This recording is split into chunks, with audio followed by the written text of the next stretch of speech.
right. Looks like it's about time to start, and I think there's enough people to justify starting, so this is great.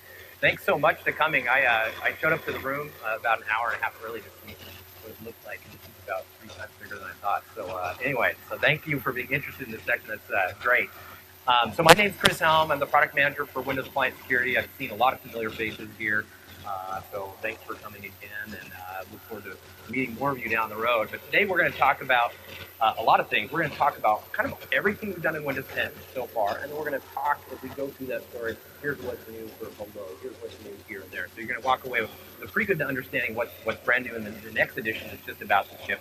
But we'll also talk about what shipped in the last version. We're shipping so fast now, every 6 months, I don't think anybody can hardly keep their mind straight about what's shipping when. So I just want you to know, kind of here's like what's in the last 12 months that's been added.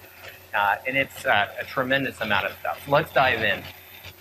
And by the way, this is a big deck with a lot of content. In fact, there's 135 slides in here. I'm going to give this to you as a reference. I'm not going to cover all those slides because we can't, but I want to make sure you can download this and get a richer set of data when you go back home. So there's a ton of stuff behind the scenes that I won't show. But we're going to talk fast so we can cover as much as we can. This is a great conversation starter. I don't think I need to convince anybody in this room that you need to pay attention to security. That's why you're here. You already get that. But I love this statement from the DHS. The fact that they think that they're losing the battle against cyber attacks, I think tells you everything you need to know. If you think you can defend yourself, you're still one of those few people.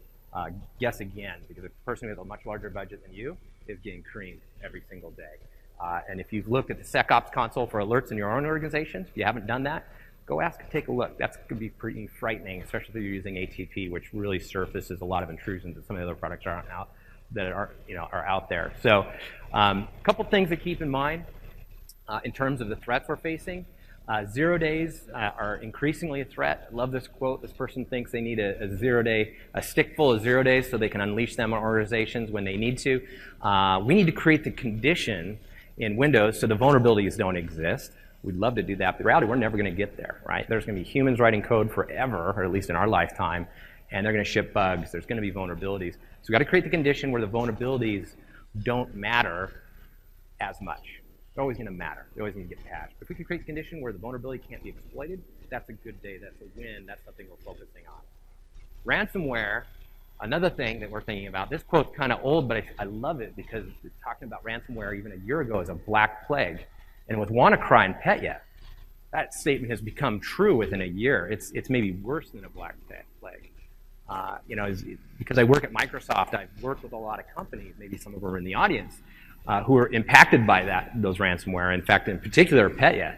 And if you encountered that in your organization and you had your PCs bricked, of course, you could recover them after you repartition the disks and these types of things. But if you had a PC go offline, that's kind of a new type of attack. That's very destructive, right? That's like a DOS-style attack on your network.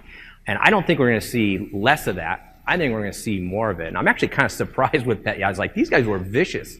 In fact, if you looked at the code, you'd see they were looking at the system to make decisions, and we don't really know completely why. If you were running, and I won't mention the vendors, if you were running a specific vendor, in fact, there were two, they would brick your disks. And if you weren't running that software, they would ask for ransom. So really strange stuff in that code, and we have a great blog if you want to learn more about how that code operates and the types of logic at hand. They're very, very interesting.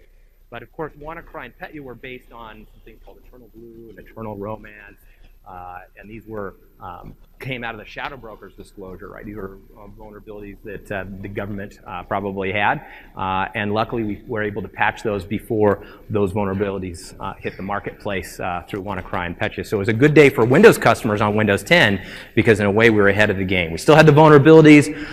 Nation state probably knew about it, but at least we got our customers protected pretty quickly. But anyway, this situation is getting more dangerous all the time.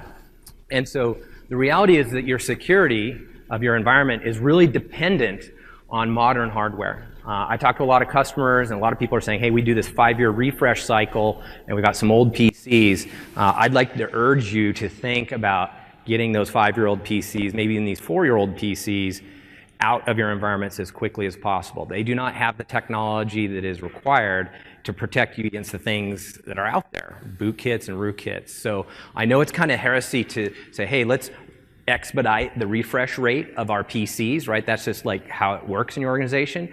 But when you look at Petya and you have an attack like that costs organizations millions, and in one particular organization it ceased operations and they're quantifying it into the hundreds of millions, right? That hardware refresh, that's peanuts compared to what could happen to you. So we have to think differently about PC refresh. We should think about doing it more quickly, especially right now as you get to modern devices. Maybe a year from now when everything's modern, maybe you take a different approach. But get that those old PCs out of your network as soon as possible. If you're running a BIOS boot setup on a PC, that's a bad idea, right? Because you're going to have boot kits running under Windows, and we're going to lose control of security pretty quickly under the right circumstance. These slides are provided by Intel.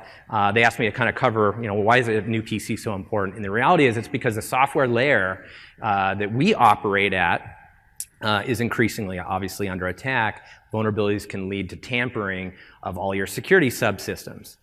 And that's a problem, right? If I find a vulnerability, the right one, if it's a kernel level exploit, I might be able to turn off your antivirus solution or whatever. Now, in Windows 10, we're using isolation. So some of the things that you care about can be moved into a secure container, which we'll talk about later. And so the software layer is more secure than it's ever been because we're using hardware and isolation. So we'll talk more about that later. But software is tamperable. So it's something where you want to maybe move some of that security capability and bake it deeper into the platform. And so there's two different places that can go. That can go into firmware, right, which a lot of people characterize as a hardware thing, but it's a component on the PC, and there's basically software running inside there. That's pretty hard to tamper with. But if you get the right vulnerability, you can inject code even into that space. So narrow surface area of attack, but it's still a pretty risky thing in terms of it does get exploited, because if you attack the firmware, you can compromise almost all the security subsystems on the system. And we'll talk more about the details there in a little bit. But the firmware is going to be a lot more secure than the software layer, potentially. But if you do compromise it, it's game over. You're going to be able to get great control of the device. And then the ideal situation is where your security capability is baked into the hardware itself. It's just deep, maybe keys are stored inside silicon, as an example. So Intel and Microsoft are working together on a long-term roadmap to move stuff as low in the stack as possible, to increasingly use isolation through Hyper-V to isolate components. But that type of capability just doesn't work on those 5-year-old PCs, or at least not as easily. So very important hardware story here. And then when it comes to the three different types of things we're doing with Intel hardware, of course, we're hardening the devices itself. We're using virtualization extensions for isolation. We have hardened BIOS, so you can't tamper with the firmware, using UEFI secure boot and these types of things. We're hardening the identities, so we're using things like Trusted Platform Module, and now with the Fall Creators Update, we're using Intel's Authenticate to harden factors of authentication, as an example. So the identities are getting more secure. And then something we don't talk about maybe as much as we should, but I think we will in the future, is recovery. So when disaster strikes from a security standpoint, we haven't talked much, at least I haven't, about how do we recover from those situations. Intel has a great component that many of you know about, AMT, that allows you to take that Petya system, which can't boot, log into it remotely, directly at the hardware level, and then start building that PC back and get it back to a healthy state, and that can all be done remotely. So these are kind of the three pillars that Intel's delivering, and we're just leveraging more and more of this Intel tech over time. And that's, by the way, something we didn't do a lot of. If you look at Windows 7, our utilization of vPro and other extensions on the PC was incredibly low. It was higher on server, but on client we weren't using it much. As we move forward to today and in the future, you'll see more and more dependencies on things like vPro and other hardware extensions that are now moving from vPro across Intel's processors. When it comes to the specific things that Intel is working on, if you look at a 5-year-old PC versus a new one, you see a lot of things that are shared. I think the most interesting thing that we're doing is, of all those 5 things that you see, some of them kind of operate independently and they don't need Windows features, but Intel virtualization technology is something that we didn't use on a 5-year-old PC and on Windows 7, and now with Windows 10, we're using virtualization, as we'll talk about in a little bit. So that's one thing that we're starting to use. So that's one step. But then there's a bunch of other things that Intel has delivered in more recent things like Kaby Lake, Skylake, and the others, and things like Intel's Boot Guard and BIOS Guard. Those are things in the hardware level we don't even need to do anything in Windows to take advantage of. That's just there for you. So that's just greater capability to protect the system and the firmware against attacks. And then there's a long list of other things that I'll let Intel talk about. But the point we're really trying to make here is the Windows 7 world running on older hardware versus the new one greater dependencies on hardware, and Microsoft is going to keep on working with Intel to adopt more and more of this, because this is what we need. We need secure roots of trust, and we really can't get that fully at the hardware layer. Another thing that's important is I constantly am talking to customers about performance when it comes to security. That's one of the key metrics that people tend to come to me saying, hey, we're thinking about your antivirus versus somebody else's. Tell me about your performance. And so we've got good performance, so that's a good part of our story. But we need to think about the PCs also in terms of other factors that are related to security loosely, right? When you add more security tech on the platform, there's more drain on the PC. More modern PCs have faster processors, et cetera. So as we add new security capability, you're not going to feel the tax of this new advanced capability, whereas you deploy that on older hardware, right, you're going to see that slow down maybe a little more aggressively than you had in the past. So, and this, of course, is good also for productivity, et cetera. In fact, security, when it comes to battery life, that's a huge drain on mobile devices, and so we're working real closely with Intel to work on that. One of the greatest security features in Windows isn't even a security feature. Actually, it's one of the greatest security benefits is a better way of saying it, and that's Windows as a service. With Windows, when you go to Windows 7, let's imagine the first column is XP, and then we got Vista, and we got 7, and then we have 8. The world you're used to is these long 3 to 5 year gaps between new platforms, and each new platform gives you a bunch of new capability that hopefully addresses the threats that you're facing. But the reality is the operating system that I ship today, or actually let's go back to Windows 7. The security capability for Windows 7 and the plan for that was actually built about 3 years, 5 years earlier, right? We come up with a plan, and we engineer it, and we ship it. And while we have locked down the specifications, what's happening? Well, we ship a beta, and the attackers see what we've done and what we haven't done, and they create new attack vectors to attack that system. And so you have this huge gap in the old world, the Windows 7 world, where we ship a platform and it can't keep up with the threats that are shipping the day we release. It's already insecure in many respects. And so you fill this gap of adversarial capability with third-party solutions, and you do the best you can in that circumstance. And that's, of course, leading to all these great news stories that we've been reading about and all these hacks. So how do we solve this problem? Well, we ship Windows faster, we provide innovation more quickly, and we do it at a 6-month cadence, and in theory, we're going to be in a much better place. We're not going to be ahead of the attackers. I'm not going to say that, but maybe we will be one day. But we're not going to be 5 years behind. Right? We're going to be quickly maybe innovating ahead of them in some areas, and they'll find some other things, but this just narrows the gap of exposure that you have just because of the math and the logic applied to it. So moving from long-term service branch mentality, which is the Windows 7 world, you can still do that on Windows 10, and moving to the current branch business style, at least every 2 years, or maybe hopefully every 1 year, you're updating to a new version of Windows to adopt new security technology. That's something that has to become part of your DNA. If you use the old approach, you're 5 years behind the threats you're facing. So Windows as a service was many things, but from a security standpoint, it has great benefit. But we just recently released something many months ago now called Windows S. Anybody heard of Windows S? Maybe you heard about it today. We've been talking about it. Windows S, with the first release, was designed to be a secure by default operating system, and the way we secured it is by reducing the surface area of attack on that system by turning off a lot of functionality or removing it from the platform that most customers who that platform was targeted for were just not using. Right? Why have a bunch of surface area of attack for features that consumers are not using? That doesn't make any sense. So with Windows S, the first edition, we limited it. But it was really only designed for consumers. Perfect for my mom and dad, maybe perfect for you when you're not doing business things, you're just doing personal work. But it was not a good platform for enterprises. But the vision for Windows S is to make it a great solution for enterprise. And so today, we talked about Windows 10 Enterprise in S mode, which is designed for first-line workers. Okay, and so what is a first-line worker? These are for more simple, non-information worker scenarios, right? So kiosks, these types of things where you have limited number of apps, and the user has very, very simple needs. It's a cloud-connected device. There's no domain join, etc. And so that's what that device is designed for. It's designed for a cloud-first world. But this is a very, very secure device. Doesn't run macros, all these terrible things we're seeing with documents getting passed around. They just don't work. So for that reason, it's also not a great fit for information workers. So for the foreseeable future, Windows 10 Enterprise has the much richer set of functionality. It's going to suit your needs. But what I want you to do is I want you to definitely look at Windows S mode for these first-line worker scenarios and deploy that as broadly as you can, because this is a device that is very hard to breach because it doesn't have the surface area of attack that the one on your left has. And you can secure that too, but it takes a little bit more work, etc. Now, the future of Windows S is to be beyond first-line workers. And so we don't have any announcements when we'll have something as rich as the Windows 10 Enterprise for information workers in the S mode. There's a bunch of new technologies we'll need to deliver before that becomes possible.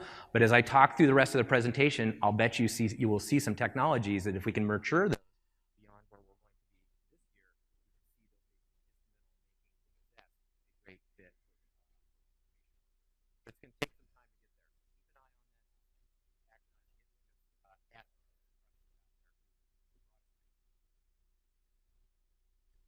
Let's talk about the pillars of security for Microsoft really quickly, and then we're going to get into our model is shared across the company. That's a new thing. We have one model of threat protection and identity protection and information protection, and then security management. I technically have security management across all of them. The reason why I put on the bottom of the security management across all of them. It's not the nice pillar model everybody likes, but I think it's more accurate.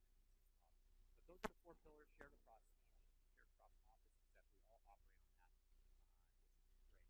Let's drill into threat protection. And when I think about threat protection, I'm talking about malware attacking threats, and that's where we're going to spend most of our time today. I think that's where some of the greatest innovation is happening, although there's great technology across all the domains, but that's one area, and probably also security management is another area as well that we're going to spend some time on.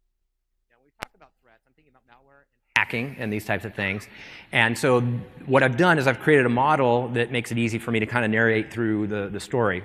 And think of this as a series of layers. On the left-hand side, our optimal goal is we can create a platform that cannot be lured or cannot wander to dangerous things on the internet, right? So let's create the condition where you can't go to an IP address that's serving malware or a DNS name that's serving malware. Let's make sure you can't go to phishing sites. So we have the intelligent security graph helps us there, and I'll talk more about it in a minute. But let's prevent the encounters if we can. And our stats show that we can probably block 97% of the encounters through some of the technology we have. But there's still 3%, and that 3% is a tsunami of threats, and so we need other layers behind it. And so our first new layer, and this ships with the Fall Creators Update, is let's start doing isolation at the app layer so we can isolate the apps away from the platform and your data so that those apps can encounter the threats, but the threats should not be able to come through this container, so to speak. And we'll talk more about that in a minute. So you're using isolation, but we can't isolate every scenario. In fact, our journey for isolating everything, which is, I think, what we want to do in the long term, is going to take many, many, many years. So there are going to be things coming directly off the internet to the box or through USBs. We can't isolate every pathway. And so we need the ability to have control of the code that does manage to land on the box, and we've got a bunch of solutions we'll talk about there. And then when the wheels fall off the bus, and all of those layers of defense have failed us, and we have a very sophisticated attack, we need the ability to detect those malicious behaviors. And I'm talking about advanced persistent threat types of things, apex attackers. And then we also need the ability to investigate and respond to those attacks. So that's the model, and we'll go through all of the technologies that fit into those categories, starting with preventing encounters. Now, Smart Screen, Windows Defender Smart Screen is a name that you know, and it doesn't get enough credit. But it's doing a lot of work, and it has been for many years. 97% of threats that your devices are encountering, if you're using Microsoft Edge or IE, are being blocked by that technology. And what is that technology? It's basically an application and a URL reputation system. So we have a huge database in the cloud. That database is now under the umbrella of the Intelligent Security Graph. So the Intelligent Security Graph is many things. You'll hear about it a lot this week. It's a data set, which is kind of what the app rep is. It's a big database saying these are bad URLs and these are ones that we know are good. It's also an analytic processing unit as well. So we take that data and we can process it, and we can come up with some interesting data that can fuel some of the features we'll talk about later. So think about it as data and analytics are the two big things within it. But the intelligent security graph is the fuel for Smart Screen in the browser, and it's also fuel for a feature we'll talk about in a little bit called Exploit Guard, a few slides away. So this is going to prevent your devices from going to places that want to do you harm. The next thing we want to do, of course, is isolate, because we can't get everything. And so let's talk very quickly about the problem set that we're facing with the things that we do encounter. The problem with Windows, the problem with Linux and Mac OS is it has this stack that you see here. We have an we have a kernel at the bottom. The kernel starts platform services that are running with system level privilege in Windows and something equivalent in the other platforms. And then you have apps that are running with some level of privilege that's hopefully not system, but it could be probably admin on a bad day, and hopefully standard user, which is a very low privileged account on Windows. So that's the goal. But the problem is this. Let's imagine I'm running in the optimal state. Standard user, I'm running in the browser, and there's a 0-day, it gets exploited. What level of privilege does the attacker have right now? Standard user. And guess what that means? They have access to all your data, your network, and all the other apps on your system. And yes, they maybe can't install malware on your PC and persist it, although maybe they can. They're going to have to find maybe some other exploits to do that. They've got way too much privilege, and they could probably move laterally from that first endpoint to another. So this model is lame from a security standpoint. We need to get away from this. But how do you do that when every app in the world is built on this design? You need to do some pretty hard work, and so that's where we're going. The first step, and this is a new disclosure, I don't think we've put this in any blogs, is we have a new feature called Windows Defender System Guard. Now, this is going to be pretty familiar as I talk to you about it, because what we've done is with System Guard, we're building an umbrella feature set over a bunch of stuff that was kind of scattered in Windows. Was kind of difficult to talk to and kind of difficult to manage and implement from an engineering standpoint. So System Guard is us taking a bunch of really great features and bringing them together under one roof to make them simple to understand, to make them easy to manage, et cetera. And so what are the main ingredients to System Guard? Well, the first thing is we need to make sure when your PC boots that the system has integrity, right? We want to make sure malicious code can't start before Windows. So what are the features within that category? Well, there are things you already know. There are things like trusted boot and UEFI secure boot and a bunch of other things, signed binaries. There's a long list of things that we have there. So that's part of what System Guard is that boot integrity piece. The next piece is runtime integrity. We need to make sure that as the system is running, that when somebody finds that 0-day or gets admin privilege and can start tampering with the system in a significant way, that part of the system can maintain integrity. So we need the ability to see in real time that, hey, the system is as it should be. Now, or can be protected in a way where it will be as it should be. Today, the one part that we have in that second category is the System Guard container, which we've talked about in the past. We had this all the way back in TH1. And so that is a container technology, as you can see on the right. And that container can contain Windows system components. So we have Credential Guard as something that is hosted inside the System Guard container.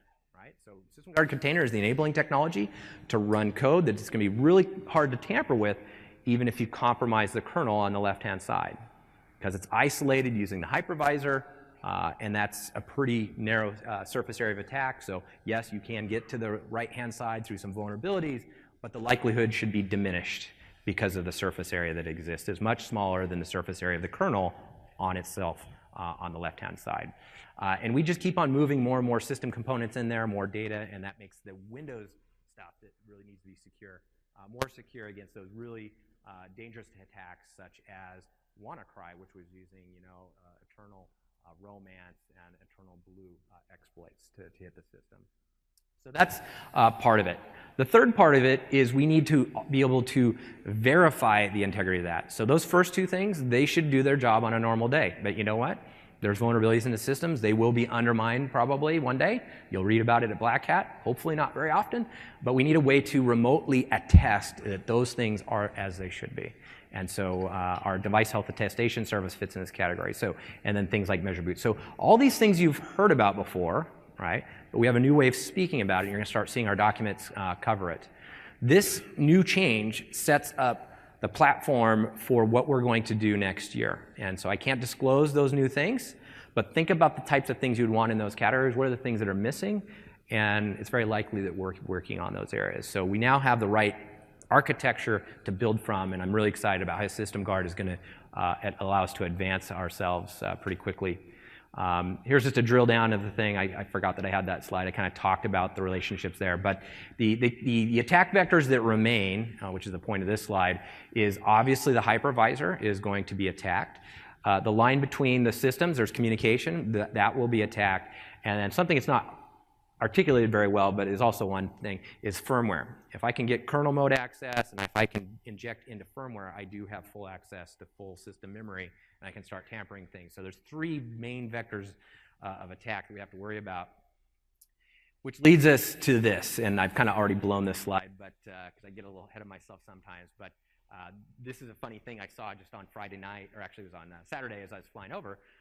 Somebody said, hey, your hypervisor is your single point of failure. And he's like, yeah, it's totally right. And David Weston, who leads our offensive team, he owns our red team that's hacking on Windows and hacking onto the third-party things. He's like, yeah, of course. That's why we have a $250,000 bug bounty on hypervisor vulnerabilities. We want to surface those. And so no bounties have been found.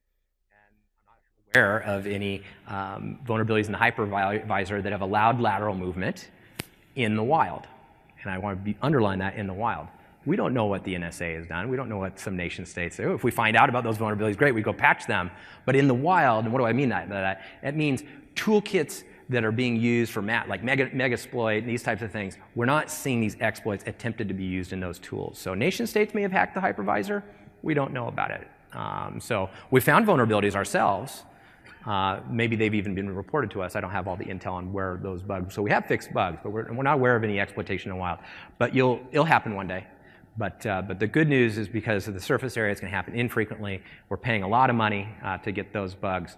And David Weston, incidentally, if you like Twitter, if you like this kind of space, David Weston is a person, write his name down. He's one of, I can't believe he works at Microsoft. We are so privileged to have him. He's one of the best in the industry. And I don't know how we keep him here, because like, you think a lot of people would try to steal him from us. But this is a person you should follow. He tweets infrequently, and it's really good stuff, right? Just nice, insightful things, very easy to digest. So go follow him, and you'll see some interesting things. He's a funny character too, which is as is evident by his camo there. So let's go ahead and move on. So this infrastructure, this system guard technology, this virtualization-based security, which is that hypervisor technology, gives us the ability to protect system components, and that's wonderful. But the system components, that's not really always where the hacks are happening. The hacks are happening at the app layer. So what we need to do is use that same technology, which we call a Windows Defender Application Guard, and we need to create a container for applications. The first application that this container can support is Microsoft Edge. And over time, in our roadmap, we will put more things in this container, but this is how far we've gone down the journey. When you put Microsoft Edge in this container, you can click on zero-day exploits, kernel-level exploits, and that can all happen, but you're going to be stuck inside that container because of the reasons we talked about earlier. You're going to need to find hacks across the communication layer, or the hypervisor, or in the firmware. So this is probably one of the most effective weapons against one of the most abused pathways to your system. About 50% of the attacks are coming through one of your browsers, and the other half are coming through probably your email system, right? So one of these attack vectors has been all but, and I'm going to say all but with underlined and bold because I don't want to make a big promise here, but all but eliminated, right? So you'll read about it, but it's going to happen less often by magnitudes of order. So when you put a browser in a container, this puts you in a state where you can be about as secure as we know how to at this point. This is very similar to Bromium. In fact, it's almost identical to Bromium in terms of the isolation concept. We work with Bromium. We didn't buy their technology or license it, but we worked with them and partnered with them to help expedite our efforts and their own. So there's a symbiotic relationship there. And that will continue. And then there's also Invinci, I think, is another organization that's doing this type of technology as well. So for those of you using that, you'll know how effective that can be. And here's just kind of a drill down for those who want a larger image. Of course, you can access the deck and get these yourself. Let's go ahead and move on. So here's the hack from David Weston, actually. This is his team's research here.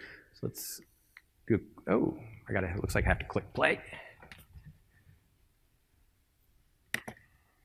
So this is the container in motion. What you're going to see here is we're going to go to a malicious website that David set up that's going to run some exploit code. It's going to get a command line. He's going to create a file on the desktop. So the hack has happened. He has access to desktop. He just created this file. So it's a pretty significant bug that we have here. Now he's going to do the same thing, but he's going to run in an application guard. What's going to happen here, the file's still there. He should have deleted it in the video, but he's going to run the exploit. He's going to get control of the container. He has admin, actually he's got greater than admin privilege. He's going to write the file, and he can't write it to the location because there's no desktop, right? He only has the container, so he's trapped inside there. So the attacker, if they wanted to write a bigger exploit, or excuse me, a bigger payload to be coupled with the exploit, maybe they could do key logging inside that container, right? So because they're inside there, so they, in theory, have control of the browser instance. So they could maybe see what's happening there, but they can't get access to your data, your apps, your network, or the system itself. So this is a pretty decisive tool.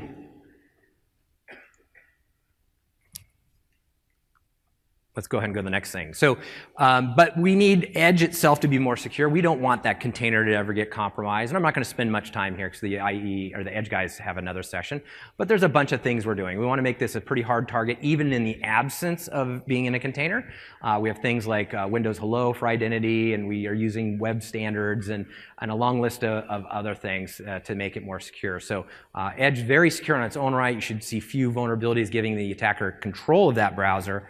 And because it's in container, we hope that nobody will ever escape it with any level of frequency. Here's some of the results of the great work we've been doing here. Let me get a little closer. I can see these. Upper left hand, you'll see the number of vulnerabilities that we have. You'll see the numbers dropping quite a bit. So we're doing lots of good work in terms of good code quality, which is helpful. On the right-hand side, the smart screen capability I mentioned earlier, that app and URL reputation, this is great news here. There's NSS Labs does a report every year that talks about how fast organizations like Microsoft and Google and others can find these malicious binaries out there on the web. You can see that Edge is doing it really quickly compared to our competitors in that space. And then the amount of malware that we're seeing because of that great service, you can see it's dropped dramatically. And I don't have the timeline, sadly, for that, but that's over the last, it's probably from roughly 2016, I think is where that data is from. So we've seen a dramatic drop in the encounters because Smart Screen is so quick to find these things, and so that means less is hitting the disk. It means less need for Windows Defender antivirus, as an example, to clean systems that do finally encounter these threats. So Edge is a pretty good solution. Some of you who follow Pwn to Own are probably thinking, oh, Chris, you know, there's vulnerabilities in Edge, and I read about those. If we go back to earlier this year, the vulnerabilities that were discovered were already fixed in the version of Windows that was just about to ship. Sadly, it shipped like 2 weeks later. So that tells you about Windows as a service, how effective that is, right? Years ago, it would have taken a lot longer. And then, of course, if they were running Application Guard, those Pwn to Own exploits all would have failed without a doubt. So let's move on to application control. So one of the challenges you're facing today is it's all about code, right? And that's what you're getting hammered by, is an ocean of malicious code hitting your system. And the model that Linux, Windows, and Mac OS follow is all the code that hits the box is trusted until something can say it's not trustworthy. That's generally how it works, and we can't keep up with that. There's no way. The stuff morphs all the time. You've read about polymorphic malware, and you know that we're using machine learning at hyperscale to deal with these polymorphic threats, but we still can't be 100% right all the time. So stuff does get through, as you read about. And so what we need to flip the system into a mode where only code that can run is code that can prove that it is trustworthy. And the world to get to that world, or the journey to get that world, is not going to happen overnight. It's a long one. But we're getting there step by step, and we'll talk about some of the first things that are going to help us get there in a minute. Now, the other thing I wanted to set some context on is, well, what are the types of attacks? There's a sea change of semantics happening. You hear like Carbon Black talking about non-malware and fileless-based attacks, and so I tried to say, okay, let's try to make this conversation as simple as possible. The two types of code that you're facing are file executable-based, meaning like, hey, run this setup, run this executable file. It's compiled code, and then the other stuff, the stuff that's more increasingly becoming more common. In fact, I think Carbon Black may have said 53% of the malware is now in this other fileless class, right? So it's not even executables anymore, it's scripts and link files with code inside them. It's things that have hidden code within them that are hitting our box, like documents with macros and all this stuff, right? That's where most of the attacks, according to Carbon Black, are happening, and we kind of tend to agree. I don't know what the number is exactly, but I'd bet you they're right, or really close to it, to the extent that matters. So fileless-based attacks are something you need to worry about. If the antivirus solution that you're using is completely indexed on file-based attacks, if that's where they're putting all their muscle and that's how they're kind of thinking about things, they need to think differently. It's just moved too quickly to this other class, and so you need people with great competence in this area, and I think it's really only the people in this next generation antivirus space, if you've seen that terminology out there, that are doing it. So Carbon Black's a good competitor, it's doing it. We think we're doing pretty good work in that space, and there's a bunch of others as well, but some aren't in that space. So that's something you need to go back and really, when you talk to your vendor, hey, let's talk about fileless-based attacks. How are you doing? What's your approach, et cetera? That's where you need to scrutinize them. I wouldn't look at AV tests and think that's the perfect measure of quality, but it's a measure, so you use that as well. But anyway, let's talk about our first control for dealing with code. So when it comes to file-based executable code, the nirvana world that everybody talked about is like, hey, if we could get everybody to application control, meaning application allow listing and deny listing, this type of app locker stuff, bit 9 type of technology, if we can get to that, malware's over and that's going to be the end of it. Well, that's not true anymore with file-based attacks, but for the file executable based, that's pretty much about right, unless you can compromise the system. So application control has been very, very difficult, and Microsoft has taken a number of attempts at it. We had application locker, we had device guard, and now I'm dropping a new name on you, and I'll explain why in a minute, so I apologize in advance, but we're going to make things simple, but we have this one switch we got to make. Application control is a new feature, and we did it for a number of reasons, but the thing that's great about Windows Defender application control, as opposed to device guard, is what was bad about device guard? Hardware requirements. Insane hardware requirements, you need to go get a new PC, and most of the PCs can't run device guard today. So we have a feature that most customers can't use. So that was a problem. That was a really secure state to be in. Device guard's awesome. We still have it, but that was a really hard thing to get to. So we said, okay, let's device guard, which by the way are only there to make our application control feature even more secure. Why would we deprive people of a great application control feature that they can all use just because of this thing that just makes it even more secure? So I made a decision with the team, let's do something in the middle. So Windows Defender Application Guard basically is device guard's configurable code integrity. If you're a nerd and know what that is that feature set maps directly to application control. CI is what that is. So that's your safe list, your allow list, your whitelist, whatever you want to call it. So that's what this feature is, and that's all it does. No hardware requirements above and beyond just running Windows 10. So everybody gets this now, as long as they're running Enterprise Edition of Windows. The thing that makes this special, though, and this is new for the Fall Creators Update, is the intelligent security graph that has all this great data about good apps and bad apps. Why don't we put that good app list to use, and why don't we fuel your application list, your safe list, with the intelligent security graph data? So you can go, and you'll see in a minute, you can turn on a switch, boom. You don't have to manage a safe list. We'll do that for you. So if that list is good enough for you, and I encourage you to test it, you can move to application control maybe for the first time. And we may be, I don't know, we may be a leader in this space now in terms of giving you a safe list. The graph has such an immense data set that I think we're up there near the top, maybe number 1, maybe number 2. But I think we have a unique advantage in terms of our ability to gather this data at scale, and so this should be very effective in your environment. So write this down. Let's go see if we can move to application control for the first time in our organization, because you know the implications. We've been talking about it for a decade almost. So let's show a quick little demo of ransomware prevention. And so here's device guard's management list. That's fun. Like pull out your editor and go add a bunch of garbage to that. So we know how unmanageable that is. There's some tools that make it easier, but this is the old way, right? This is the bad way. This is the reason why you don't do it. And so that's why in the Intune, we've added the settings for Windows Defender Application Control. And here's the setting. All you have to do is change the Trust Apps with Good Reputation thing to on. The Intelligent Security Graph is now your feed of information. Every app that tries to load will vet itself versus what's in the cloud. It, of course, requires cloud connectivity for this scenario, obviously. But that's going to be super effective for you. So I think application control is now viable for most organizations. In fact, we polled some of our customers who came on campus. A year ago, customers were saying about 20% of them would use a application control solution of any type, because they know how hard the management problem set is. Now that with the graph, their belief is, hey, maybe 80% of organizations are going to be using it. And by the way, that 20 would not deploy holistically across organizations. So 24% of our customers said, hey, 10% of our machines will get application control, the rest will use antivirus. Now we're hearing 80% of our customers, based on the limited set we have, are going to use it maybe on most of them. So, so we think it's ready, and so please put this on your POC list. Now if we go back to the next screen of the demo, what does this mean? This means when you go turn on this switch, your users get to go to adobe.com and install Reader, right, if you want them to do that. You could block that as well, but by default it's enabled, so people can install things. And then if they encounter something that's not on the safe list, it gets blocked, right?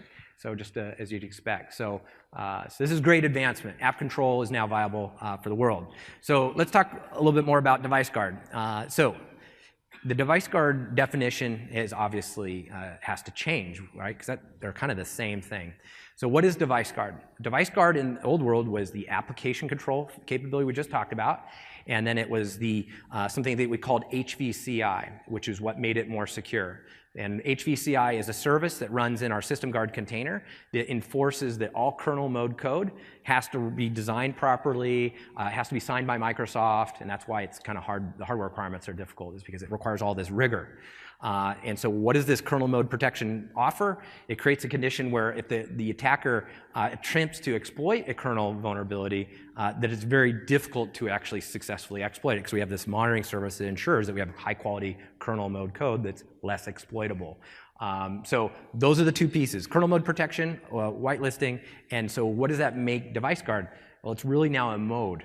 So think about device guard as a mode that you can get into when you turn on Windows Defender application control, and you turn on exploit guard, which I'm going to talk about in a minute, which now owns the HVCI service. That's now part of that component. We'll talk more about it in a minute. So device guard is a mode.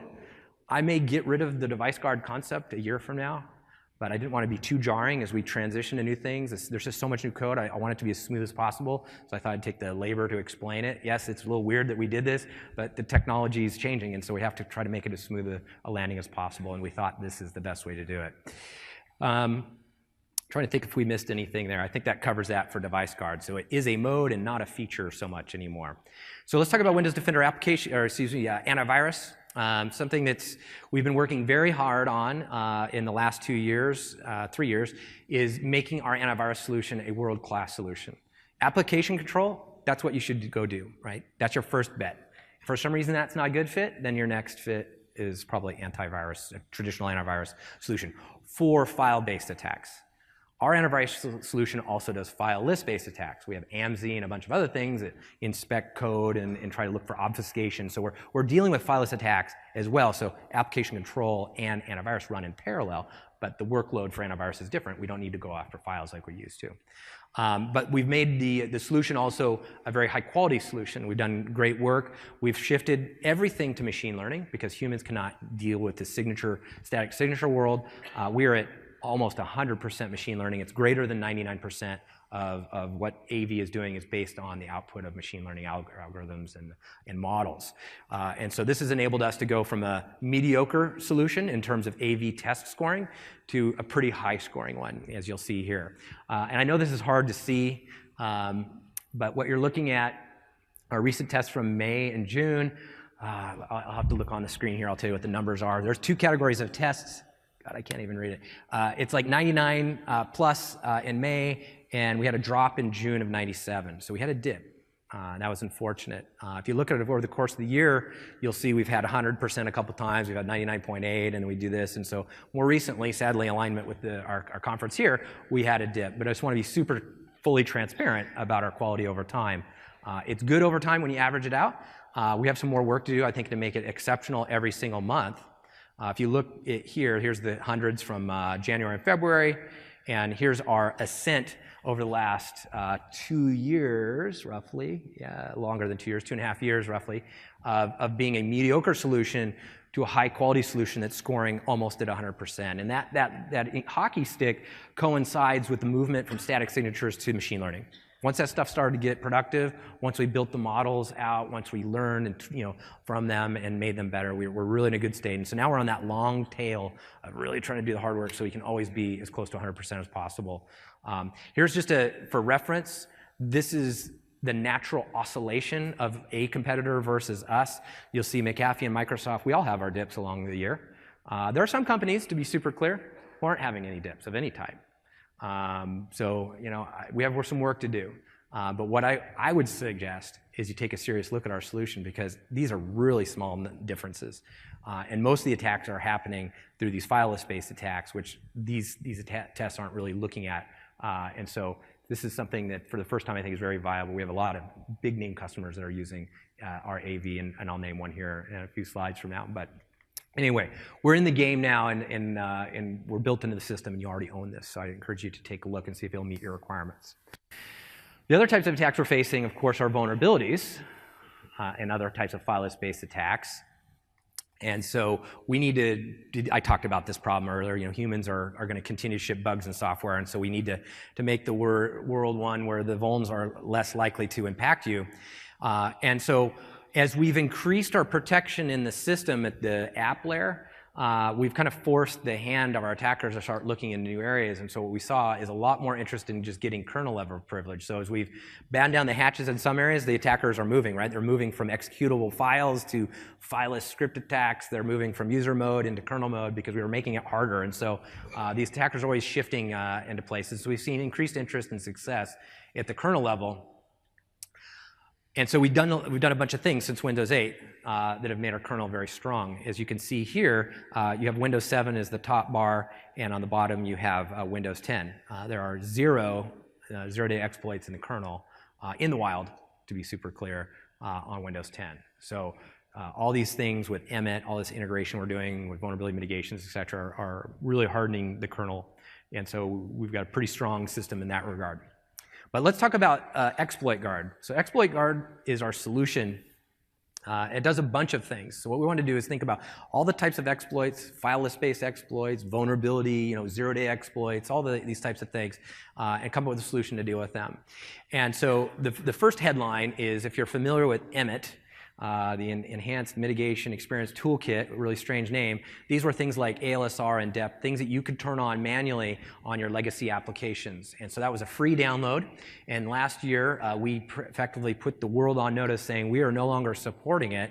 And everybody hit my inbox saying, Chris, you are crazy, don't do this. And I'm like, you have to trust me. And you can trust me now, because the reason we're getting rid of it is because Emmet is now in the box.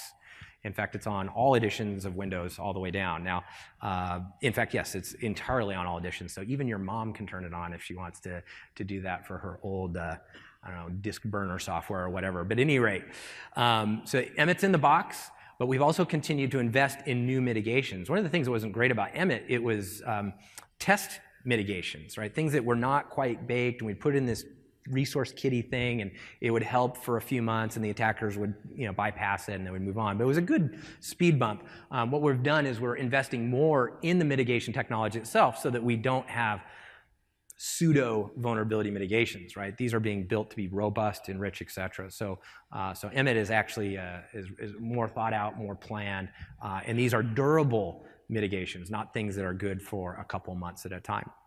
So that's the first thing.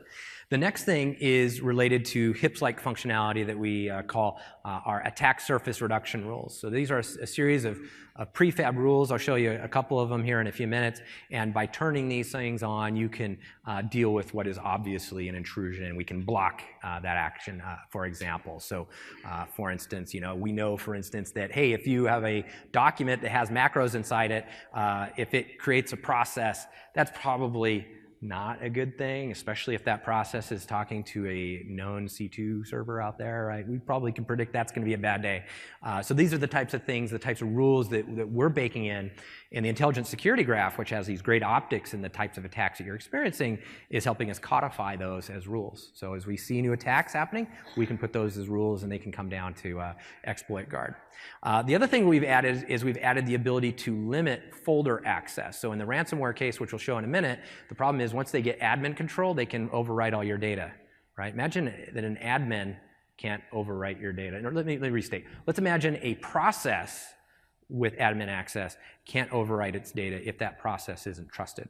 Right, that's a cool thing. And so that's what we're doing with Exploit Guard, is creating the addition where you almost need two-factor or two-step verification for access to data. You need to be an admin or standard user with proper NTFS permissions, and the process that's running the transaction on the document that is opening it or maybe encrypting it with crypto lock or whatever also has to be a trustworthy process, meaning it has good, well-known provenance. And that's something that Exploit Guard has. So let's do, I think, a quick demo is our next slide here.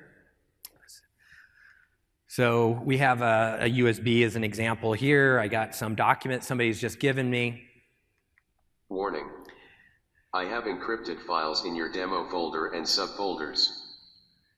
And so now I'm really unhappy. I've got all my data is owned, and I'm like, oh gosh, I got to go figure out how to buy Bitcoins for the first time in my life. So we've got a solution, Exploit Guard. Exploit Guard allows us to go into Intune in this example, and I can drill in. I've got all these cool little handy rules here, right? So I mentioned one of them earlier, but there's a long list of others. As you can see, you can scroll down. And we'll just keep on adding more and more rules so you don't have to design your own based on what we learned from the graph. Here's an example. Office apps injecting into other processes. Yep, that's almost 100% bad. We know that. So why don't we turn on a rule to block that? And over time, we may choose, as we learn how these rules actually play out in reality, right? Because in theory, it's always bad, but we don't know for sure, right? There's a pretty complex world that we live in, so maybe that's a normal operation environment. So we don't turn on by default, but we may make a choice after we learn more about how this feature really works. We may turn that on by default, and that's something you have to think about. But right now, it's kind of an opt-in thing because we're not really sure what your environment's like, so we just need to learn more before we make that dramatic change. But what I'm hoping is over time, these rules become more default configurations. And of course, for Windows S, they would be default configurations, right? Because we want to limit all surface area of attack in that mode. So here we have Exploit Guard turned on, same document. And what happens, document loads, everybody's happy, the user gets this warning on, whoa, something happened, and that was the ASR rule blocking that exploit. So they'll get the notification, and they know that they're safe. So let's talk about another scenario. Let's talk about that controlled folder access. Got another desktop. I'm going to go ahead and turn on the setting here. You can turn this on from Intune as well, or as group policy. So I turn the access on. I now require NTFS permissions, so I need to have access to the file. And then I also need the process that's going to open that file to have a well-known reputation. And so who provides the reputation? The intelligent security graph. So we're going to do a quick lookup on that process. So we run the same exploit, and predictably what happens, the document opens, it attempted to write something to the folder, and we block that. So another layer of defense behind it. So hopefully the ASR rule blocks it so you never see this second message. But let's imagine there's some clever new technique that we didn't catch. We don't have a rule for it. Well, now we've got another defense behind it to protect your data. So now here's something that's really cool. And maybe those things were predictable, I think. We needed those, right? Maybe some of you gave us the feedback to go build those. But this is something I didn't expect to be able to talk about at Ignite, and that's ransomware recovery, right? Well, what happens when you do lose your data and you got the crypto locker warning and you're like, oh my gosh, I got to pay Bitcoins. Maybe not so much anymore because OneDrive is doing some great work that will ship later this year for OneDrive for business and also for consumers that will allow you to recover your data. So let's imagine we're back to start. Uh-oh, all my data is owned. Guess where you get to go? You can go up to OneDrive. You can go look at the activity, and you can see here this chart seems to imply when the mass transactions on my data started. Of course, it happened in the middle of the day, so I need to find out where those transactions stop. So we'll let the user go select. Here's where it looks like my data started to get owned. I'm going to select these three files, which is, okay, that's where the attack started, based on my observation of the activity. That's a little hard to read there. Do I want to restore everything from that point on? Absolutely. And then we go to work. And you see these folders here in the cloud. They're all encrypted with WannaCry. You can see some of them are getting updated. My icons start showing up. Everything's starting to feel good. I'm very happy. The restore is over, and if I want to go get a full report to see what happened, I can go look at the change log. So you can resurrect that data, and then of course what's happening now in the background. All that data is now coming down local to the file system because it's going to sync with the local client if you're saving the data locally. So my OneDrive is safe, my local data is safe, and we now have a recovery scenario for WannaCry or variations of it. So let's talk about the day when everything failed, right? And so we're in this post-breach world. So this is a long conversation, and I'll talk more about it tomorrow. But Windows Defender ATP is a product that you know very well. We shipped it about a year ago. And Windows Defender ATP was mapped directly to the EDR market, right? So endpoint detection response, right? So it's advanced threats, highly targeted, apex attacker stuff. This is where hackers are living on your network. Your systems are in command control of some remote server, right? This is not malware. This is that high-end type of attack. And that's where ATP started its journey. But ATP and the platform that we built for it was actually built for a much broader purpose. It was also designed to be your endpoint protection solution. So I've spent the last half hour roughly talking about all these great technologies, right? Application control and device guard and all this other stuff. And for those of you who followed us very closely, you're like, you know what, Chris is talking about another cool protection feature that I'm probably not going to use because I don't have any way to manage it. You haven't given me a way to essentially configure it, and you haven't given me any way to essentially see what's happening with these features. I don't have any optics. These are little black boxes. With ATP, with the Fall Creators Update, it becomes an endpoint protection suite, as well as continues to be a great EDR solution, all under one roof, all one solution. So for the first time, we have it all, right? We've got the HIPS thing we didn't have. We've got a great application control solution. We now have a way in Intune, as I've shown. That now is your centralized place to turn on all this stuff. Or ConfigMan, if you want to use that instead. We do either or. And now we have a great way in the ATP platform, in the console that we call Windows Security Center, a great way to see what application control is doing, all your antivirus blocks, all the preventative protection that's happened. You can see all of that in the ATP timeline if you are familiar with that product as it is today. So this is the one product for both spaces, and we believe it's a competent product as well. So we're very excited to have you start testing this product, and this ships with the Fall Creators Update. What I'm going to show you here is something that we just announced this morning. Brad Anderson talked about a new addition. So not only is ATP becoming an endpoint protection solution as well as an EDR solution, which it always was, we're also double downing on recovery. Because what we've done so far is we've done really great detections. So we're surfacing the intrusions, and that's really good news. But guess what's happening now? Now you've got a ton of alerts. In fact, who works in SecOps and deals with alert volumes? Okay, I see a few hands and a few smiles. And when I said alert volumes, I said that very specifically. Those smiles are because this person probably doesn't have time to be here and is overwhelmed by an avalanche of alerts.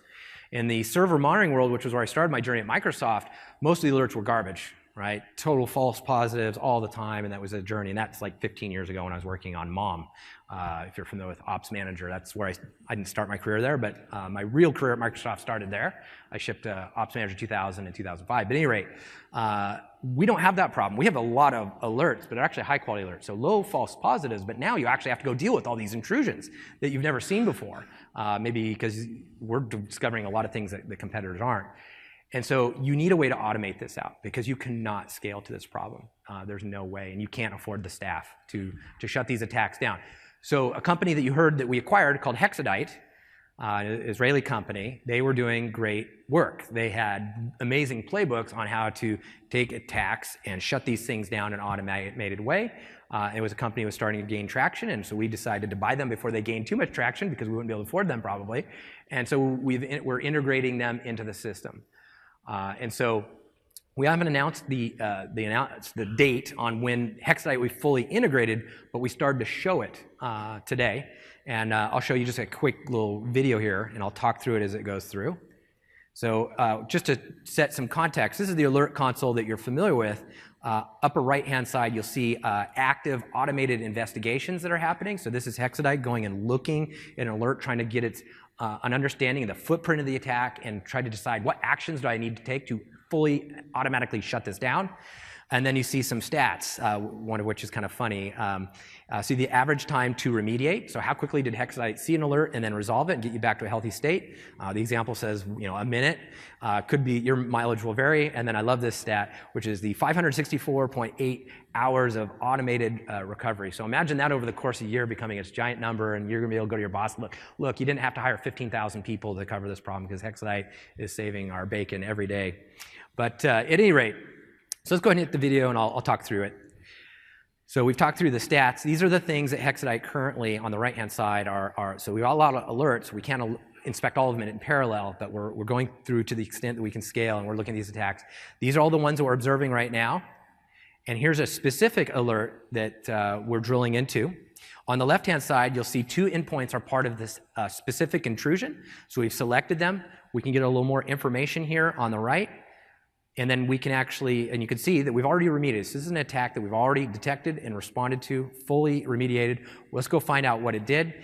It found a couple, 2 files were quarantined. We had some processes that had been spun up. Those are terminated, no longer running.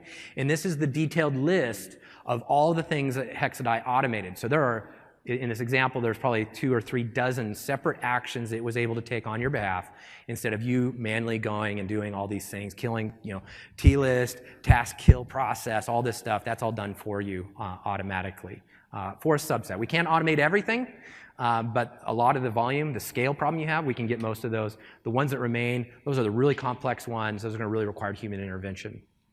So Hexadite is going to reduce your cost of dealing with this. Now, this is a great quote. This quote predates the Hexadite inclusion, just to be super clear, but that he was talking specifically just about our EDR functionality, and I love this. He's saying that, and this is Chris Thompson, who's like David Weston, right? He's a David Weston over at IBM, part of their X-Force team, and he says that our solution just gave tactical nukes to the SecOps team. So, and I would agree, because I think our next slide here shows how impactful this solution is in our own environment. So Microsoft has one of the world's most attacked networks out there. It's not the most, but it's probably up there. A lot of people like to break in. We're seeing a lot of attempted intrusions, and we're even seeing some intrusions that don't lead to breach, thank God, because otherwise you would hear that in the news, but we see intrusions. The 38% is related to the number of attacks that we were detecting with the alpha version of ATP. As we learned more, as we people like David Weston came up with new attacks and new IOCs, and we plugged them into the system, we started to see a lot more data, actually. And so most of the attacks that we're seeing on our network, and we're running multiple EDR solutions in parallel, are actually being observed by our solution. So this is a solution that I'm not going to claim, get rid of third-party company X and use ours instead. This is not an antivirus conversation. I think that is an antivirus conversation. Which one will you use? Because they're all about the same. In the EDR space, they're not the same. Everybody's got great expertise in certain niches, and I think that most of you, if you have the budget, are going to use maybe 1 or 2, maybe even more, because collectively they'll give you the optics you need to see all the attacks.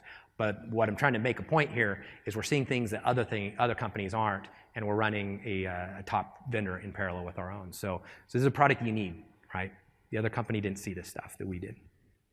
So use us in parallel at a minimum. So let's switch to identity protection. And we'll quickly talk about 2 things. There's Windows Hello. So most of the presentation is threat protection. That was the point today. That's where our greatest innovation is. Let's just talk about a couple things with Windows Hello, and then we'll talk about data protection to close. So we all know passwords are bad, and we all know Windows Hello is the solution to that. Windows Hello is a multi-factor authentication solution. It is similar to a smart card in concept. The thing that makes it different in the smart card is it makes your PC the smart card. So that's a good thing in terms of multi-factor authentication. Some organizations need the PC not to be one of the factors of authentication, and so we have a solution for that I'll talk about in a minute. But this is the next generation is not the right word. It's making the type of multi-factor authentication solution everybody wanted to get to but couldn't because it was too complex and expensive and too cumbersome on modern devices, it makes it work on all your devices. So Hello is easy to deploy on every PC. It doesn't require biometrics. It doesn't even really require TPM, although you'll all have TPM on your devices, and it'll be more secure as a result. But anyway, so Hello is ready. But what has changed since the beginning? The big change is we've continued down the journey of FIDO. So Windows Hello is based on FIDO 2.0 concepts, and FIDO 2.0 has finally, the 2.0 spec is out there, and the next work item for the FIDO 2 group, which I'm part of, is to get the web APIs done. So Windows Hello using FIDO concepts works great on-prem. Works with Azure Active Directory, works with AD only. That's a new thing, actually. So with the last Creators Update, if you're an on-prem only AD customer, you can use Windows Hello for the first time. So that's good news. And another change we made is we made it easier to provision. It no longer requires SCCM to provision the keys. So you don't have that requirement anymore. It can come directly from PKI. So it's easy to use. It still requires PKI, so I shouldn't say it's easy, but it's about as easy as it can be as long as PKI still exists. So that's good news, and it doesn't have some of the dependencies that it once had. And the thing I'd like to talk about FIDO is, other than it being the standard for the world, these web APIs are critical, because once the web APIs are ratified, which they kind of are now, are almost there, then we can move this to the web. And yes, you can use our solution. Windows Hello works on Microsoft.com and all our properties because we're using some proprietary things in the meantime. But next year, I expect the web will start taking off with the web APIs for FIDO 2.0, and I hope that you'll be able to start logging into your banks and maybe a couple of high-profile consumer sites. That's my hope, that's my ambition, and I'll work with the group to see if we can make that happen, and I'm optimistic that we will. So FIDO is still steaming ahead, and just so if you didn't notice, Microsoft's a board member, but also Google. So this is about as happy of a group as you could have between competitors. We all have the same vision, the same charter. We all know passwords have to go, and so FIDO is going to succeed. I don't think you're going to see this group fork in multiple authentication standards. This is going to be durable. But for the organizations where the PC itself can't be one of the factors, and then the PIN and the biometrics, those will probably always be accepted as factors. But if the PC can't be your factor, we have this solution today called companion devices. Allows you to take another device, and that device could be the thing that unlocks your PC. So there are applications, for instance, that allow you to remotely unlock your PC, and that's what a companion device is. Your credentials are there, your biometrics are handled on this phone, as an example. And there could be other types of devices. There's a device called Token, which is for consumers. There's the NIMI band. There's a bunch of other things out there. FIDO 2.0 has something called CTAP, and CTAP is the follow-on to the companion device framework. Companion device framework is something we did in advance of the FIDO standard. CTAP is the way. CTAP is finalized, and so we're going to see a lot of devices coming out under the FIDO 2.0 brand. So we did our framework because we wanted to get something out there, and some of our customers are already adopting this.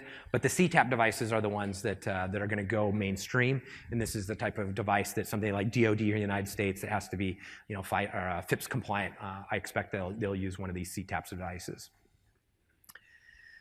So let's talk about derived tokens. So pass a hash is your biggest nightmare. This is kind of an old feature. There are really no changes to Credential Guard, which is a feature I'm about to talk to, because it's done, right, outside of code quality. We may extend the scope of what Credential Guard does in the future, but when it comes to protecting Kerberos, your TGT, NTLM hash, there's nowhere really to go. It's already done. So this is one of these rare instances where we're kind of finished with a feature outside of making it easier to deploy these types of things.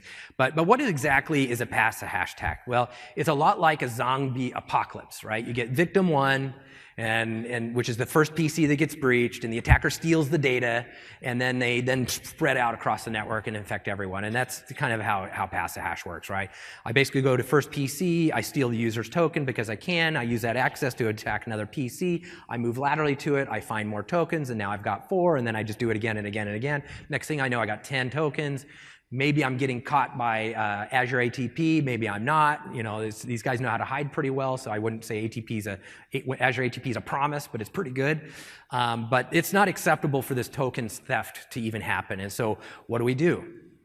It's easy, you already know the answer. When we move the LSAS service and your TGT and all the session tickets and all this good stuff, and I move the NTLM hash in there, and I put it inside this container, you can't steal it. You can violate, compromise the kernel, and run Mimikatz, inject code that is Mimikatz into the system, and run it all day, you're not going to get the token. You're going to have to find a way to cross the hypervisor, the communication layer, tamper the firmware. You're not going to get these tokens. So pass hash will happen again. You will read it. It's a black hat next year. Someone will say, hey, I found that communication bug that you guys missed. But it's not going to happen every day, which is what's happening for customers who are not using Credential Guard. When you're not using Credential Guard, the first thing I do is I compromise the PC and I go after those tokens, and then I move laterally. That's what happens every day. When you're running Cred Guard, you can stop that. And there are other ways to move laterally. It's not a cure for all lateral movement, but the one that people like to use the most is effectively all but eradicated. So let's talk about information protection. I'm just going to skip along because I want to take a few questions. Let's talk about BitLocker real quickly. BitLocker was my last engineering role at Microsoft, so I love this technology because that's what I worked on last. It is ready for prime time. I'm seeing a huge flood of customers like you moving to it as they move to Windows 10 because it addresses the reliability challenges that some people face with other solutions. It's baked into the system, so it's very easy to provision. It's automatic, and it now also addresses your security concerns, which we don't have time to get into today. There is a white paper called it's up on TechNet. It's about countermeasures for cold boot attacks. If you think that BitLocker is susceptible to passware and Elcomsoft and in-memory remnants attacks, if that's something you believe is true, I beg to differ. I have a white paper I wrote about it a couple years ago. Go read about it. And if you have more questions, I'd love to talk to your team about how we can get you off of solutions that are making your life really complex. In fact, it's these solutions that are delaying a lot of our deployments of Windows 10. Because there's like, hey, the disk encryption solution doesn't work on, version X of Windows 10, and so I'm waiting for them to patch it up. When you go to BitLocker, you're not going to run that problem. So let's have the security conversation when we have more time, and I'll be happy to meet with any of your teams to do it. Last thing, Windows information protection. Just real briefly, what is Windows information protection? It is a solution designed for accidental data leaks. This is not a DLP solution, although it fits in that category. It's about providing just enough functionality so that we can prevent the 80% case, which is where something in your copy buffer got pasted to an email and got left there by accident, where it went to Twitter by accident or maybe on purpose. It's about those accidental things. This is not a rich Azure information protection solution, and it's not designed to be, because that requires a lot more work and a lot more expertise, and while it's very effective, we know that not everybody can get to that level. So we wanted to provide something simple that can protect you against the 80% case. And it's easy to turn on. And so I'd encourage you to take a look. My slide's advanced. Emirates. Emirates is an example of a customer who has moved to Windows Defender ATP and is having great success with it, along with the rest of our security stack, many of the features we've talked about today. So that's a big name. They have very important security concerns. They keep people alive in the air. And so they've taken a bet on our security stack. So that's a great accolade we got. XP, another great brand name.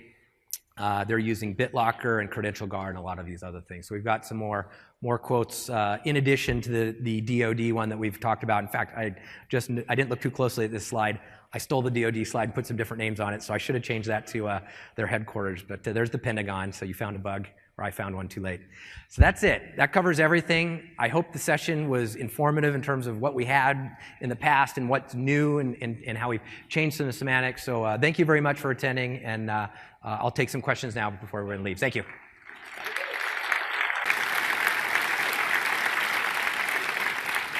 Thank you. And so if there are any questions, I know a lot of people are going to bolt quickly to the next session. I have some time here, so I'll stay until people kick me out. I'll do a quick time check to make sure I know where I need to be next. But come up to the microphone and I'll take your questions now.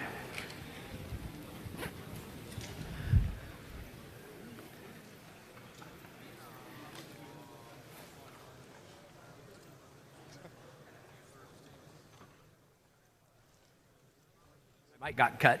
Oh, it's still on. So the question I just got up here was, how many of these features work on premise? That's a hard question to answer very quickly. There's so many technologies that I've added. Almost everything I talked about works on premise. However, some subsets of the functionality may not. So for instance, the intelligent security graph requires cloud connectivity. So you can use Windows Defender application control, but if you want the automated list, that requires cloud connectivity. That's one example. Smart Screen, obviously, another great example. Windows Defender antivirus, if you want the fastest ability to block new malware, we do a cloud lookup to do that. So the short story is we've got a good story on-prem, but if you wanted to be dealing with the latest threats, you want to be connected to the cloud. But here's the nuance here. If you're not connected to the cloud, you're not experiencing the tsunami of threats, and they're coming through different vectors. So even without the cloud, you can be pretty secure with our solution. So you don't get everything, but there are just where we take this feedback-wise is I would like to make some of these features that do require cloud connections proxyable. So maybe we can do that so you have an on-prem solution. But that's feedback for the future, and that we don't have technology like that today. So it's a good question. Thank you. Next question. Is there anything new about DMA protection? You know, the problem is with the DMA interface, you can get the BitLocker key from the memory. Yep. And that's still not protected by virtual-based security. So anything new about it? Yeah, so the question is related to BitLocker, so I'm definitely the guy to talk to on that one. It's about DMA protection. So I kind of mentioned from a security standpoint, don't worry about Passware and Elcomsoft. Passware and Elcomsoft are companies that have DMA attack toolkits where they use FireWire or whatever to attack the system. There's a number of ways you can mitigate that attack through policy. So if you have a legacy system that's using FireWire, just turn it off so you can't use it. If you're using a new modern device with Thunderbolt, we've worked a deal out with Intel where those ports are not hot, and it requires the user to sign in before a new device that's attached gets access to DMA. So imagine you find a PC at the airport, you're like, oh cool, I'm going to break into it. That new Elcomsoft binary, they're going to try to use the Thunderbolt cable to grab the memory key, or grab the key out of memory from. The DMA port won't authenticate the device until the user signs back in, and then there's no reason to do the DMA port attack. You've already got the access to the device. So we've got a great story for DMA attacks. Did we eliminate 100% of the surface area of the attacks? No. There are very increasingly narrow cases where, with some extra work, a lot of work, you could still probably get the key, but it would require a very, very sophisticated, savvy attacker, and it's not weaponized to be done at scale. Yeah, great question. Oh, sorry. One of the challenges we had with Credential Guard was it's like third-party virtualization, so VMware VirtualBox is nested virtualization. Yep. And if there are plans to allow third-party virtualization technologies to work on the best. Yeah, so this is an awesome question. So the question is, can I run CredGuard if I'm a VMware or Citrix customer? And the answer is, meaning I'm using their hypervisor. The answer is yes and no. So what you will need to do is you will need to use our hypervisor. Well, let me restate. This is a complicated answer. So you can use our hypervisor, in which case you can't use theirs, which is the scenario I already talked about. Citrix has decided to use our hypervisor instead of theirs, just so you know. So they're actually starting to encourage people, because they don't make money on the hypervisor, they make money on the management, and start saying, hey, you know what? We don't need to do this engineering. VMware is thinking about the same, maybe. I don't know what the conversation is. So that's one option. So Citrix wants to do the happy path for us, which is use our hypervisor. They also might support nesting our hypervisor on there. So they're on the bottom, and then they can run our hypervisor for our CredGuard and all the other features. They have to fully test that. So we will say, hey, we won't block that, but Citrix owns the responsibility of testing that scenario and making sure you have a good experience with that. That might be what VMware does. I don't know if they're going to allow us to be at the bottom of the stack, but that's a conversation that's outgoing. So there's a pathway where you can do both, a good one with Citrix in either case. Good question, thank you. Advanced threat analytics versus ATP. Yep. What's the difference? Well, I know what the difference is, but Yeah. where are you headed? Oh, where are we headed? So the question is we've got a bunch of ATA, ATP products. What's kind of going on with those? So here's the best way to think about it. We have three entities that we are really focused on. One's the device and what maps to that. Windows Defender Advanced Threat Protection. That's for devices. We have identities. Microsoft Advanced Threat Analytics is the solution for that. And that's a on-prem solution. The cloud solution will be Azure advanced threat protection, and so that's their solution. And then the third entity, which is messaging, so Office, email is an example, that is handled by Office ATP. So those are the three entities. We kind of divide and conquer, which is perfect because Office knows how to deal with messaging, the AD people know how to deal with the other piece, and we know about Windows. And then we've actually built these products to be one system. So under the hood, they're all using the graph, and so they have, and we're increasingly connecting the UIs so you can transition and pivot as if they're one end-to-end solution.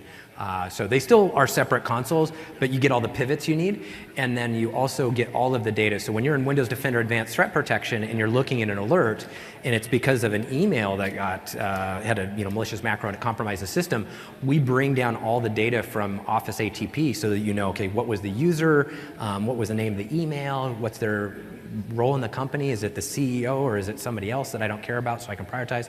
So there's a lot of information, we call it context sharing, where the context, regardless of where it should be sourced from, whatever console should bring as much of it so you don't have to switch consoles. So the on-prem ATA versus the cloud ATP, those two products they complement each other. I'd want to defer you to that particular team. I think this is going to have to be the last question. Okay. Yeah, and I'll take some in the hall. So I'll be out there in 1 minute. I believe that they are separate. You pick one or the other, but I'm not sure. So maybe follow up. There's a booth in the my intelligence security section at Expo, and they'll have an expert there who can tell you. Yeah. So I'll take more questions out in the hall. Thanks again. Appreciate it.